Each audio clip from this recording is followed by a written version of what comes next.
people notice, but a Japanese soldier kept fighting in World War II for 30 years after it was over because he didn't know that it ended, and the story just gets crazier from there. Hiro Onoda was a soldier in the Japanese Imperial Army who was drafted in 1942 and then spent 2 grueling years being trained in guerrilla warfare before being stationed on Lubang Island in the Philippines. And before shipping out, his superiors gave him 3 strict rules: sabotage any U.S. operation, never surrender, and never commit suicide. But only a few short months later, in February of 1945, the United States retook Lubang, and Hiro and a couple other of his fellow soldiers retreated into the woods to hide from the U.S. military, lie in wait, and map out their next plan of attack. By October of 1945, Japan had surrendered in the war, and by September, World War II was over entirely. But Hiro Onoda didn't know any of this, because when he heard news that Japan was surrendering, he thought there was no way that could be possible, and that it was some kind of lie being propagated by the U.S. military, and so he refused to come out of the woods. Onoda and a few other soldiers lived in these woods for literal years, surviving off of things that they either hunted and scavenged from the forest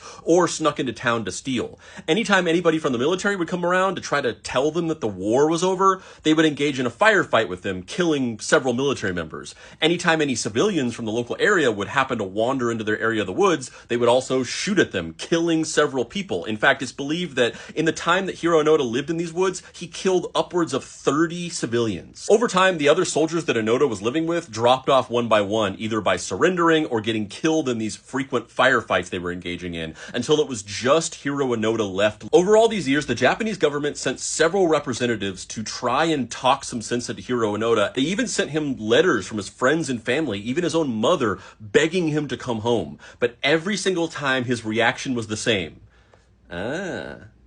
That's exactly what you'd want me to think. In 1974, yes, 1974, Hiro Onoda was still living in the woods in Lubang Island, and a Japanese explorer named Norio Suzuki decided that he wanted to go out there and find him and figure out what his deal was. So he found Hiro Onoda and they became friends. And over time, he started to slowly chip away and convince him that the war might be over. And in March of 1974, 29 years after World War II officially ended, a major from the Japanese Imperial Army personally traveled out to Lubang Island and relieved Hiro Onoda of his duties, and he finally agreed to leave and come home. He was granted amnesty for all of the killings that he did by the president of the Philippines, and he returned to Japan to receive a hero's welcome as a symbol for the tenacity of the Japanese spirit, and then he died in 2014. But to this day, many in the Philippines believe that he should have been held to more account for the many senseless murders of innocent people that he did during his time in the forest. And real quick, if you like my videos and you want to see more in-depth writing from me, you can do that here.